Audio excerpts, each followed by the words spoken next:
Everyone, সবাই কেমন আছো? আশা করি সবাই সুস্থ এবং ভালো আছে। তোমাদের আশীর্বাদে আমিও ভালো আছি। তো ফাইনালি এতদিন অনেক ভিডিও দিয়েছি তোমাদের সাথে, তো ফাইনালি তো দাদার বিয়ের ভিডিওটা তোমাদের সাথে শেয়ার করলাম। তো শেষ পর্যন্ত দেখতে থাকো, আশা করি সবার ভালো লাগবে।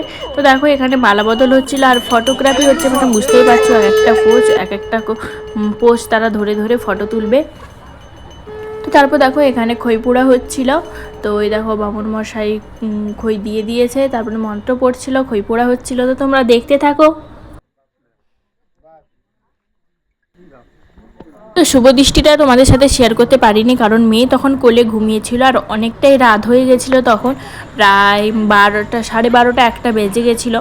আর তখন দেখো তো আমি গেছিলাম একটু লজ্জা বস্ত্রের কাপড়টা তুলে ধরার জন্য। তারপর ঠাকুরমশাই বললেন দুজনের কাপড়ে কিছুটা সুতো কেটে ওই আগুনের মধ্যে দিয়ে দিতে। তো কেন জানি না কেন দিতে হয়, তো তোমরা কেউ জানলে অবশ্যই জানিও আমাকে। তারপরে দেখো এর ফাইনালি তারপরে হবে সিঁদুরদান। তার জন্য আমি লজ্জাবস্ত্রের কাপড়টা গায়ে ঢেকে দিচ্ছিলাম আগে থেকে। তো ঠাকুরমশাই বলল তো ছোট করব না বড় করব ভেবে ভেবে এক ভাঁজ দিয়েই দিলাম, তারপরে গায়ে দিয়ে দিয়েছিলাম। তো তারপরে দেখছি কুলোচ্ছে না, তো তারপরে আবারও বড় করে আবারও দিলাম। তো যারা যারা আগের পার্টের ভিডিওগুলো দেখোনি, তো তারা অবশ্যই দেখে নিও আমার চ্যানেলে গিয়ে। আর অবশ্যই চ্যানেলটিকে সাবস্ক্রাইব করে রেখো। বাঙালি বিয়ের সমস্ত রিচুয়ালই আমি তোমাদের সাথে শেয়ার করেছি।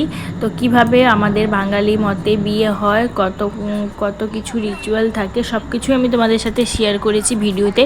তো তোমরা যারা দেখোনি আমার আগের ভিডিওগুলো, তো প্লিজ অবশ্যই গিয়ে দেখে নাও ভিডিওগুলোতে। আর এই ভিডিওতে দেখো ফাইনালি আমি লজ্জাবস্ত্রের কাপড়টা দিয়ে দিলাম গায়ে।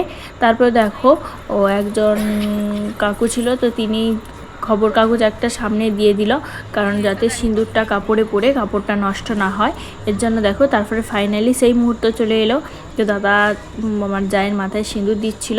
তো দেখো যেহেতু মাথার স্মৃতিটা ছিল সেটা আমি খুলে একটু দাঁড়িয়েছিলাম, না হলে সিঁদুরটা পরানো যেত না।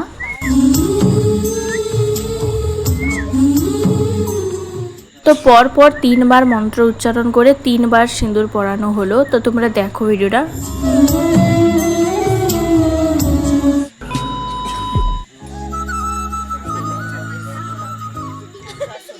তো যেহেতু ফটোগ্রাফি হচ্ছে তার জন্য দেখো মাথায় হাত দিয়ে তারা কিছুটা পোজ দিয়ে তারা ফটো তুলছিল।